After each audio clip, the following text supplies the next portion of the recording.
Та эрх мэдэлд хүрэхийн тулд сайн зориг шиг хоёр нүур гаргаж чадах уу? Бусдын утсыг хөвгөлтэй болж салбарын шинжлэгч байх боломжоо гээсэн сайн зориг гэж хэмбэ.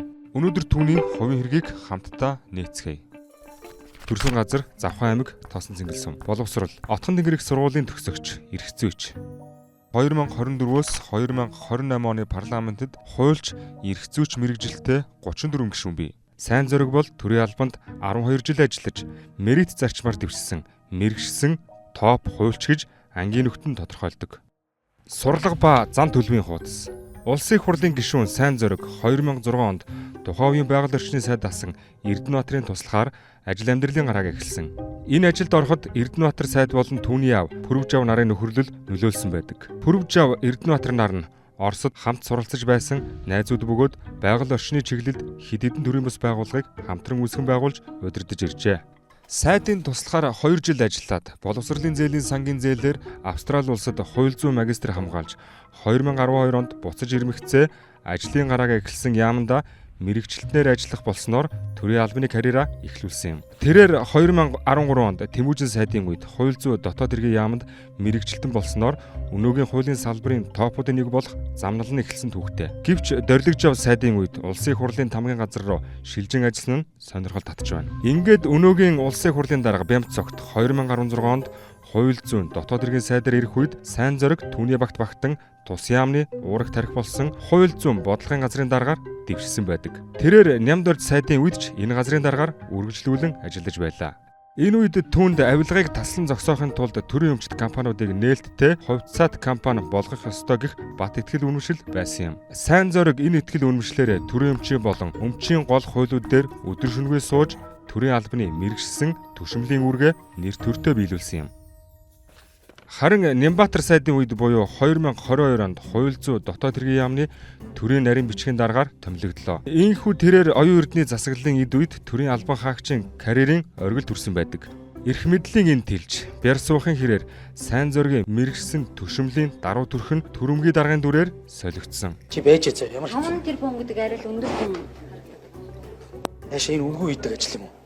Галзуураад байгаа ч. Тэрээр ковид, хөгжлийн банк, нүүрсний скандал гээд шил дарааллан өрнсөн дуйлан өвөл зүүн ялгалгүй үргэлжилж ээлж дараалан талбайг дүргсэн эсэргүүцлийн жагсаалтай хүнд үед Нямбатарын ард талд гал алдалгүй бат зогссон. Мөн зарим үед урд гарч тулалдан тухайн үеийн ерөнхий сайдын багтаа нэг цул болж байсны нэг илэрлэл нь 2022 оны 12 дугаар сард 5 толгой хувьцаат компанид засгийн газрын бүрэн эрх төлөөлөгчөөр давхар томилсон явдал байв.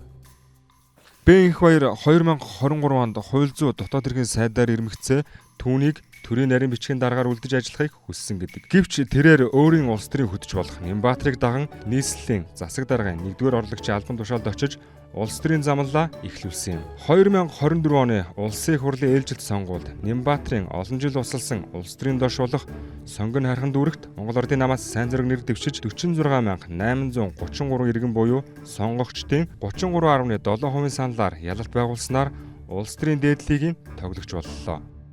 Сайн зориг Монгол Ардын намын 30 бүлэг буюу оюун эрдэнэ Нямбатар нарын эрх ашгийг хуулийн хэлээр амьлуулагч утсан хүүхэлтэй болж хуурсан хамгийн том ухралт байв. Нэгэн цагт замыг нь зассан Бямт цогт олон жил мөр зэрэгцсэн инх баярынхаа эсрэг тэр шүдээ ярзалзуулан ноцох болжээ.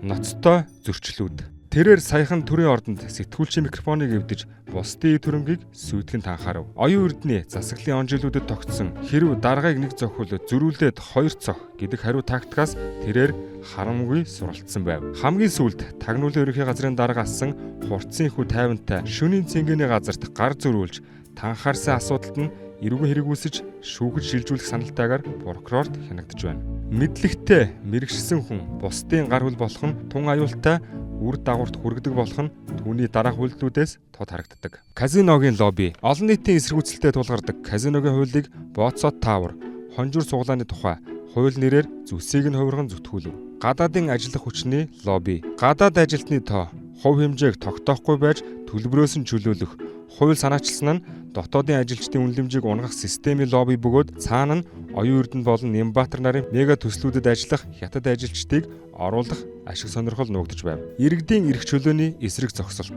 2025 оны төсөвт төрийн албан хаагчдын цалингийн нэмэгдлийг зарцааж мега төслүүд рүү шилжүүлэх асуудлыг санаачилсан. Мөн иргэдийг худал мэдээлэл тараасан гэж хорих зүйл заалтыг үндсэн хууль зөрчсөн гэсэн цэцэн дүгнэлтийн эсрэг зогсож цензурын зэвсгийг хамгаалсан цөөн гишүүдийн нэг нь тэр байв. Түүний хувьд хамгийн ихний улирал буюу 2024 оны намрын чуулганд 84.4% эрсдээ оролцсон бол үлдсэн 15.6% нь чөлөө авчээ. Тэгвэл 2025 оны хаврын чуулганд 97.5% эрсдээ 2.5% чөлөөтэй оролцжээ. Мөн уг чуулганы туршид 140 минут хоцорсон байна. Харин ангид давшин 2 дугаар ангид орсон цагаас буюу 2025 оны хаврын чуулганд 83.3% эрсдээ 11.1% чөлөөтэй оролцсон. Үлдсэн 5.6%-д нь хичээлээ тасалжээ. Түүнчлэн тус улирлын чуулганд нийтдээ 30 минут хоцорсон байдаг. Сайн зориг улсын их хурлд сонгогдсон гишүүн болсноос хойш 17 хуулийн төсөл дээр ажилласан бөгөөд 2 хуулийн төслөө батлуулж 2 хуулийн төсөл улсын их хурлаар хэлэлцэгдэж байгаа. Мөн 1 хуулийн төслийг улсын их хурлд хэлэлцүүлэхээр өргөн барьсан байна. Харин 12 хуулийн төслийг боловсруулах шатанда явааж.